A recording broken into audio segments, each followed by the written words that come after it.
오늘 하나님께서 우리에게 주신 말씀은 요한일서 4장 15절에서 18절 말씀입니다. 요한일서 4장 15절에서 18절 신약성경 392면입니다. 제가 봉독해 드리도록 하겠습니다. 누구든지 예수를 하나님의 아들이라 시인하면 하나님이 그의 안에 거하시고 그도 하나님 안에 거하느니라. 하나님이 우리를 사랑하시는 사랑을 우리가 알고 믿었노니 하나님은 사랑이시라. 사랑 안에 거하는 자는 하나님 안에 거하고 하나님도 그의 안에 거하시느니라. 이로써 사랑이 우리에게 온전히 이루어진 것은 우리로 심판날에 담대함을 가지게 하려 함이니 주께서 그러하심과 같이 우리도 이 세상에서 그러하니라. 사랑 안에 두려움이 없고 온전한 사랑이 두려움을 내쫓나니 두려움에는 형벌이 있음이라. 두려워하는 자는 사랑 안에서 온전히 이루지 못하였느니라. 아멘.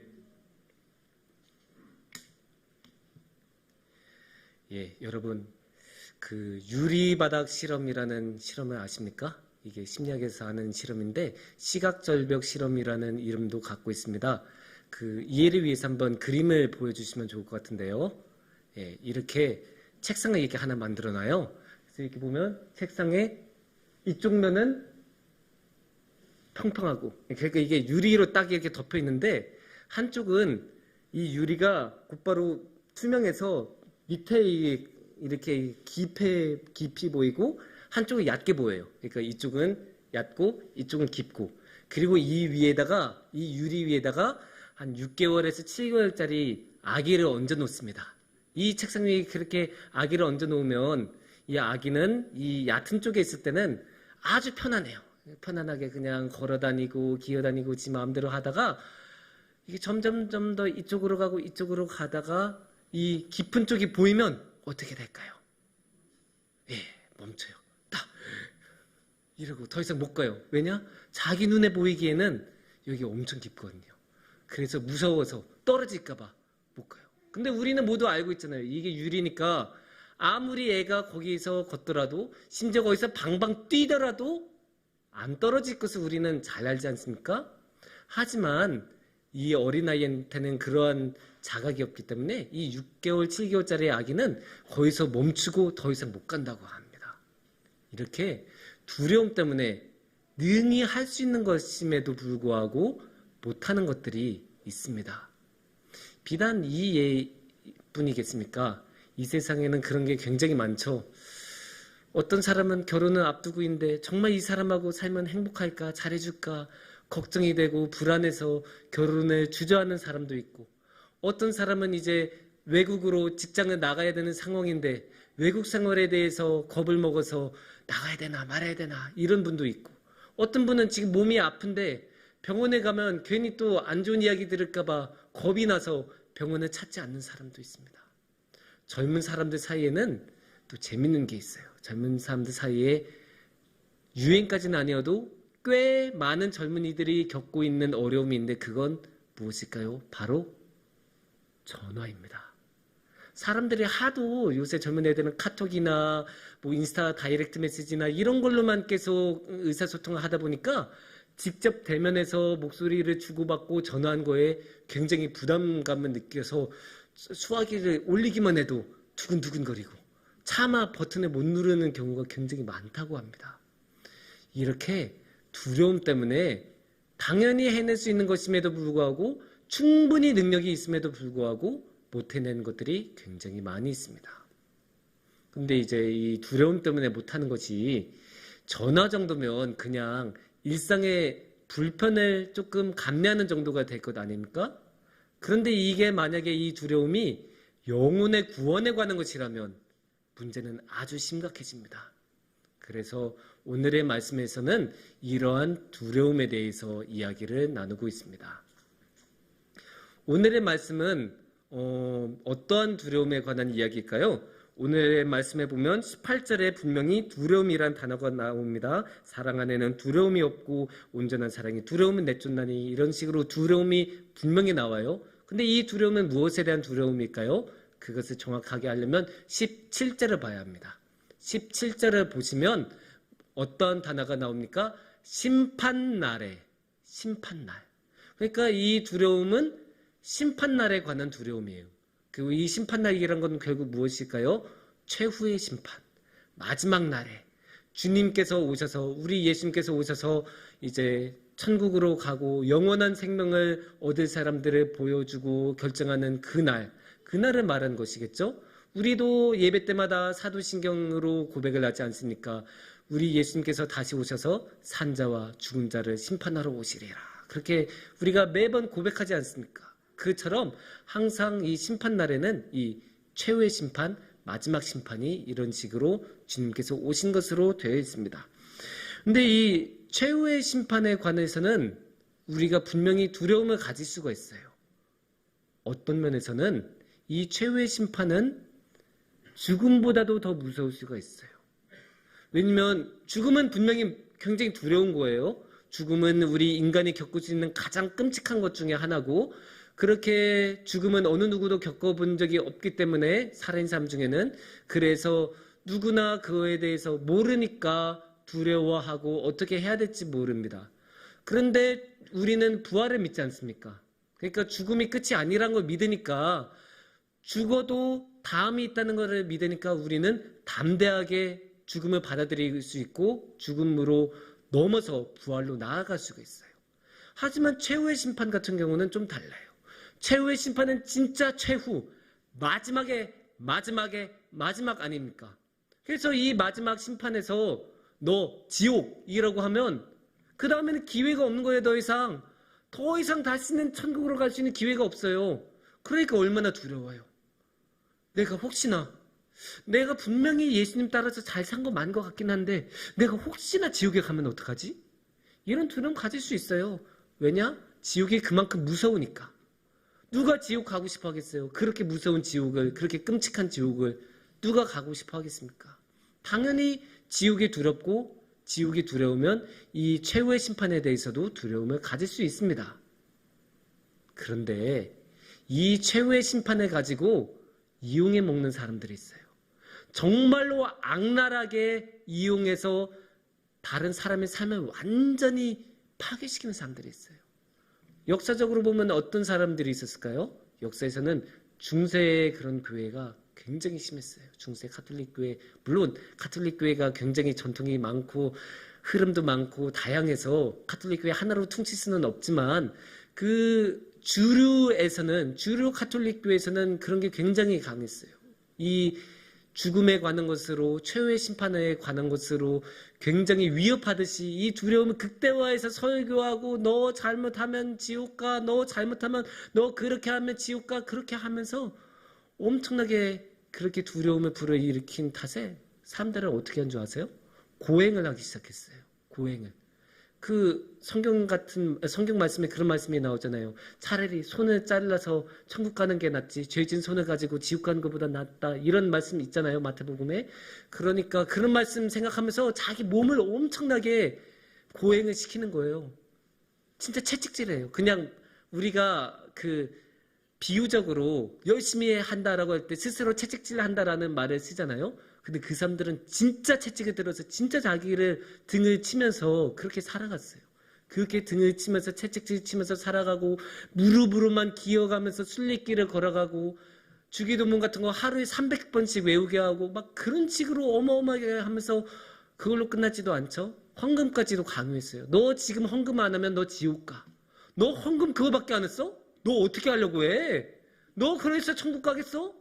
이런 식으로 사람들이 설교를 하고, 순회 설교자들이 맨날 그렇게 동네마다 그렇게 하니까 당연히 사람들의 마음에는 두려움이 일어나고, 그 겁을 먹고, 그래서 이제 헌금 그냥 다 이렇게 갖다 바치고 계속 채찍질하면서 자기 몸 다 망가뜨리고 그랬던 일들이 너무 많았어요. 1000년 동안 그런 일들이 계속 이어졌었던 거죠. 근데 그게 옛날 중세 때만 일어났던 일일까요? 아니에요. 요새도 아직까지도 이 최후의 심판에 관한 두려움을 가지고 이용하는 사람들이 있어요. 그게 누굴까요? 그 제일 심하게 하는 사람들이 이단이에요. 이단 그 사람들이 맨날 하는 말이 그거예요. 너 그러다가 지옥 가. 이 두려움을 최대한으로 자극해요. 물론 우리가 잘못하면 지옥 갈 수도 있죠. 예수님 안 믿으면 지옥 갈 수도 있죠. 근데 우리는 그만큼 이야기해야 하는 게 뭐예요? 믿으면 천국 간다는 것을 이야기해야 될 거 아니에요. 그게 복음이고 그래서 주님이 오신 건데 그거에 관한 말은 안 해요. 그냥 이 두려움만 이야기해요. 너 그러면 지옥 가. 너 진짜 천국 갈 수 있어? 너 그러면 지옥 간다? 너 마지막 날에 그렇게 해서 견딜 수 있을 것 같아? 너 14만 4천 명 안에 못 들어가. 이렇게 계속 자극하고 찌르고 자극하고 그래요. 이게 사실은 굉장히 얕은 수거든요. 그냥 이 두려움을 자극해서 그 자기 마음대로 사람을 조정한 게 사실은 굉장히 얕은 수인데 이게 당하면 그게 안 보여요. 왜냐면 탁 너 정말로 갈 수 있어? 라고 딱 찌르면 놀라서 정말 나 그런가? 겁을 먹을 수 있거든요. 겁을 먹기 시작하면 그게 안 보이는 거예요. 이게 사기 당하는 것도 옆에서 보면 제 3자가 보면 그게 다 보이잖아요. 근데 직접 당하는 사람은 그게 안 보이고 딱 넘어가 버리는 경우가 많지 않습니까? 그것처럼 이것도 이 최후의 심판에 관한 두려움으로 사람을 강요하고 사람을 조종하려는 그 이단들의 그 악랄한 행동도 직접 당하면 보이지 않을 수가 있어요. 그렇다면 우리는 어떻게 해야 될까요? 우리는 주님을 붙잡고 주님의 사랑을 붙잡고 나아가야 돼요. 오늘의 말씀에서는 분명히 사랑은 두려워하지 않는다라고 이야기를 하고 계십니다. 이 심판날에 이 두려움 아무것도 아니다라고 분명히 말씀을 이야기하고 계세요. 다시 17절 말씀을 보시면 하나님께서는 뭐라고 하셨냐면 17절 말씀에 17절 말씀 보여주실 수 있나요? 17절 말씀 17절 말씀을 보면 심판날에 담대함을 가지게 하려 함이니라고 나오잖아요. 담대함이 뭐예요? 무슨 일이 일어나든 마음이 딱 평안하고 중심을 잡고 아무렇지도 않고 두려워하지 않는 게 담대함 아니에요? 딱 눈 하나 깜빡하지 죄송해요. 제가 깜빡했네요. 깜빡하지 않고 딱 이렇게 바라볼 수 있어야죠. 그게 담대함 아닙니까? 아무리 눈앞에 지옥의 문이 열려있더라도 나는 주님이 지켜주시니까 아무렇지도 않다. 딱 이렇게 볼 수 있어야죠. 그게 담대함이에요. 그게 오늘의 말씀에서 약속하신 담대함이에요. 그거를 무엇으로 주신다고 하셨죠? 사랑으로 주신다고 하셨어요. 18절을 보면 그게 나옵니다. 18절을 보면 다시 한번 보면 사랑 안에는 두려움이 없고 온전한 사랑은 두려움은 내쫓나니 이렇게 이야기합니다. 그러니까 심판날에 그 두려움이 아무리 커도 사랑이 그걸 다 해결해줘요. 주님의 사랑이 그 두려움을 없애주십니다. 아무리 더러운 것이 있어도 락스를 뿌려서 청소를 하면 다 깨끗하게 없어지잖아요. 그것처럼 아무리 두려움이 있어도 사랑이 있으면 주님께서 사랑을 부어주시면 그곳에는 두려움이 없어지고 사라집니다. 근데 여기서 우리가 한 가지 질문할 수가 있어요. 예, 목사님, 그 성경 말씀이 그렇게 나오니까 알겠는데요. 참 좋은 말씀인데 왜 사랑이에요? 그렇게 말하실 수 있고 말씀하실 수 있어요. 왜냐면 보통 우리가 두려움에 대한 반대말로는 용기를 들지 사랑을 드는 경우는 별로가 없어요. 그래서 왜 사랑이 두려움을 없애지? 궁금해하실 수 있어요. 그런데 이게 우리가 상식적으로는 개념적으로는 그게 잘 안 맞는다라고 생각하실 수도 있는데 정말로 자기 안에 사랑이 있으면 다른 사람으로부터 사랑을 받으면 두려움이 없어져요. 왜냐하면 사랑에는 힘이 있어서 그 힘을 가지고 그 모든 두려움을 이겨낼 수 있게 하거든요. 그 작년쯤에 그 빠친코라는 드라마가 있었어요. 이제 애플 TV에서 나와서 이제 여러분들이 못 보셨을 수도 있는데 이제 우리나라 옛날 조선 시대부터 일본으로 건너가서 미국까지 건너가는 그런 굉장히 긴 이민의 가족의 역사를 담은 그런 엄청난 드라마인데 거기에 이제 어떤 남자가 나와요. 이 남자는 형을 3.1 운동 때 잃어버리고 정말로 힘들게 살면서 일본으로 이민 가서 이제 살아가는데 얼마나 좌절이 많았겠어요. 너무나 존경하고 사랑하던 자신의 형이 그렇게 젊은 나이에 세상을 떠나고 그리고 자신은 일본에서 살아갔는데 조선인으로서 일본에 살아간 게 얼마나 힘들었겠어요. 얼마나 배척받고 얼마나 차별받고 길 가다가 갑자기 일본 경찰이 너 서 있어봐 하고 가방 내놔 하면 가방 내놔서 다 점검당해야 되고 그렇게 불신검문 당해야 되는 그런 힘든 삶을 살아가는데, 근데 이 사람이 한 말이 있어요. 내가 내 사랑하는 아내 선자 씨를 만난 다음에는 내 삶이 달라졌어. 나도 뭔가 해낼 수 있을 것 같아. 내가 비록 큰 형처럼 그렇게 세상을 바꾸는 큰 일은 아니라도 나도 뭔가 좋은 일을 할 수 있고 하나님 위한 일을 할 수 있을 것 같아. 이렇게 말을 했어요. 그렇게 맨날 핍박당하고 차별당하고 무시당하던 사람이 나도 할 수 있다는 그 모든 두려움을 이겨내고 나도 할 수 있다는 말을 했습니다. 이게 드라마만의 이야기일까요? 아니에요. 사랑이 두려움을 없앴다는 것은 이미 실험으로도 다 밝혀진 이야기예요. 아까 우리 그 유리바닥 실험을 보셨잖아요. 아까 어떻게 말했어요? 아이가 이게 걷고 이게 기어다니다가 딱 이 절벽처럼 보이는 그 깊은 곳이 나타나면 더 이상 가지 않고 멈춘다고 했죠? 근데 이 아기로 하여금 더 걷도록 계속 걷도록 하는 방법이 있어요. 그럼 바로 그 끝쪽에 엄마가 이렇게 서서 얘야 이리 와라, 애기야 일로 와, 엄마 여기 있어, 이렇게 말하면 애기는 한 걸음 성큼성큼 다가간다고 해요. 그때는 더 이상 밑이 안 보여요. 더 이상 무서운 게 안 보여요. 그냥 엄마만 보여요. 엄마에 대한 사랑으로 이 아기는 두려움을 이겨내고 저 앞까지 가요. 이게 사랑이에요. 그리고 이 사랑을 하나님께서는 우리에게 주셨어요. 그리고 하나님은 능히 그 사랑으로 우리의 삶을 채워주십니다. 그게 주님의 그 놀라우신 사랑이고 모든 두려움을 이겨낼 수 있는 하나님의 사랑입니다. 조금 더 자세하게 이야기하자면 사랑은 무엇일까요? 사랑은 하나님입니다. 16절 말씀을 보시면 우리가 알 수 있는데 16절에서 어떻게 나오냐면 정확히 나오죠. 우리가 알고 믿었노니 하나님은 사랑이시라. 이렇게 정확하게 나오잖아요. 사랑이 내 안에 있으면, 내가 사랑하면 두려워하지 않아요. 왜? 하나님이 내 안에 있으니까. 이 세상에 그 어떠한 것보다도 능력이 있고 힘이 있는 하나님이 내 안에 있는데 무엇이 두려울 게 있겠습니까? 하나님이 그 능력으로, 주님의 능력으로 우리를 지켜주시고 우리를 이끌어주시고 언제나 우리와 함께 해주시는데 정확하게 뭐라고 말씀하셨어요? 아까 하나님이 내 안에 있고 내가 하나님 안에 있다. 이렇게 말씀하시죠. 완전히 하나님하고 하나가 되는 거예요. 완전히 하나님과 하나가 되어서 하나님이 내 안에 거하시니까 내가 어딜 가든 무섭지가 않아요. 내가 어딜 가든 두렵지 않아요. 나보다 더 능력이 있으시고 더 힘이 있으시고, 아니 이 세상에 그 무엇보다도 더 강한, 무엇보다도 더 큰 하나님께서 내 안에 계시기 때문에 이만큼의 두려움도 저한테는 있을 수가 없습니다.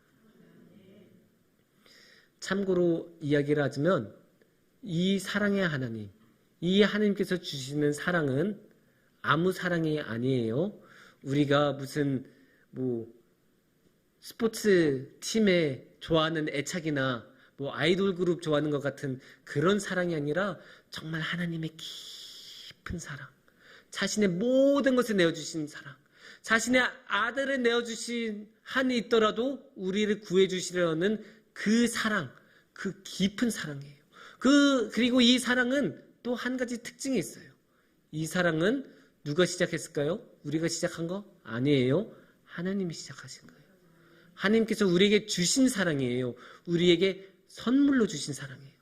우리가 하나님을 외면하고 하나님으로부터 벗어나려고 하고 그냥 우리 마음대로 살려고 할 때도 하나님께서는 아니야, 그래도 난 너를 너무너무 사랑해, 난 너를 잃을 수가 없어 하면서 우리에게 오셔서 우리를 지켜주신 그 사랑이, 우리에게 주신 하나님의 사랑이 그 사랑입니다. 오늘의 말씀에 그게 너무나 잘 나와 있어요. 그 16절 말씀을 보시면, 15절 말씀을 보시면 그게 잘 나와 있는데, 우리가 지금까지 이야기한 모든 것이 언제 시작을 한다고 했을까요? 누구든지 예수를 하나님의 아들이라 시인하면 그러면 이제 하나님이 우리 안에 거하고 우리도 하나님 안에 거한다라고 이야기하면서 우리와 하나님의 그 사랑의 모든 관계가 시작이 되는 건데, 이렇게 보면 우리가 시작한 것 같잖아요. 왜냐면 우리가 하나님을 구주라 시인하면이라고 되어 있으니까요. 근데 여기는 한 단계가 더 있어요. 14절을 보면, 오늘의 본문 바로 앞에 있는 14절을 한번 보시면, 아버지가 아들을 세상의 구주로 보내신 것을 우리가 보았고 또 증언하노니라고 나와요. 그러니까 우리가 하나님을 하나님이라고 시인할 수 있는 것은 무엇 때문이에요? 애초에 하나님께서 예수님을 우리에게 보내주셔서 그런 거예요. 예수님을 보내주시지 않으셨으면 우리도 하나님을 구주로 시인하지 못했을 것 아닙니까? 그러니까 이 모든 사랑의 관계는 하나님으로부터 시작했고, 하나님께서는 그 모든 것을 보시고 큰 그림을 그리시면서 우리를 이 사랑의 관계로 초대를 해주셨습니다. 그게 주님의 크신 사랑이고 모든 두려움을 없애는 주님의 사랑입니다. 사랑하는 성북중앙교회 가족 여러분, 우리가 정말 살다 보면 어려울 때도 있고 힘들 때도 있고 두려울 때도 있고 참 어찌할 바를 모를 때도 참 많습니다. 정말로 우리가 너무나 어려울 때는 더 두렵지 않습니까? 정말 어찌할 바를 모르고 다음 1초가 오고 다음 시간이 오는 게 너무나 무서울 때가 있는데, 그렇게 두려울 때는 주님을 다시 한번 기억하시기 바랍니다. 주님을 다시 한번 기억하시고 주님의 그 사랑을 기억하시기 바랍니다. 우리를 위해서 예수님까지 보내주셨던 그 주님의 사랑을 기억하다 보면 그 두려움, 우리의 눈앞을 가로막고 있는 그것 아무것도 아니구나, 그게 느낌이 오실 거예요. 그래서 이 두려움에도 불구하고 내가 이거 너끈히 이겨나갈 수 있겠구나, 그 느낌이 오실 거예요. 그래서 우리 모두 그 유리바닥 실험에서 아기가 엄마만 보고 그 깊어 보이는 그 골짜기를 넘어서 엄마한테 간 것처럼, 우리도 이 세상에 있는 모든 어려움과 두려움에도 불구하고 주님을 향해 주님의 사랑을 붙들고 주님의 사랑으로 충만해져서 주님께 나아가기를 축원합니다. 함께 기도하겠습니다.